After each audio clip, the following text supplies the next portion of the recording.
Pull off to the side of the road, I chuck my bike, and I curl into a ball and I start crying. We were dealing with such fatigue, I was falling asleep on the bike. I had to figure out and concentrate so intently to not fall asleep on the bike. And as you know, I ultimately did. On day 18, I lost the battle, and I fell asleep on my bike and crashed. And I had to start focusing on all the reasons and whys I was out there. I immigrated from another country, and I was going to live the American dream. Well, if you follow U.S. economics at all, in 2008, the mortgage sector got hit the hardest, and we lost everything. We fought and fought and fought, and they just continued to take and take and take until they took it all. It's one of those moments where you can allow it to define you and continue to beat you down, or you can look at it as a blessing and a turning point. You know, my mother, I love her, and she always said to me, 10% of life is what happens to you, 90% of life is how you choose to react to it. And for me, it was the greatest thing that ever happened to me. Wow. To hit that rock bottom, because I would have never made the shift that we did. And by themselves, one reason was not enough for me to get back on my bike and do 20 more Ironmans.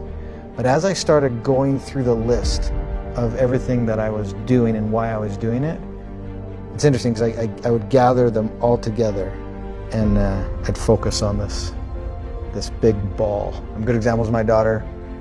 She wanted to do gymnastics. And about halfway through, she was like, "This is too hard." And I was like, I don't care. You got to see it through. And she did. And she advanced so quickly and started to see success. She loves it. She stayed in it. It's something she said she was going to do, and she needed to see that through. And that's one thing I'm really big on, is if you say you're going to do something, you do it. And that's just the example I try to set now. And I also believe that kids are a product of our environments. We're surrounded today by people being satisfied with mediocre. And if you want your kids to be excellent, you have to be excellent yourself. And so that was one of the things when I'm laying on the side of the road at 30 with 20 Ironmans to go, I said, and I told my kids I would do this. You know, as soon as I focused on that, I started to experience a rebirth. Because now I was focusing on the very, very next moment that I had control over, and everything that I was trying to accomplish and why I was there. And this whole process was about 8 minutes. The whole thing, from complete meltdown to breaking all of the purposes and whys down to the realization, the rebirth, and getting back on and going.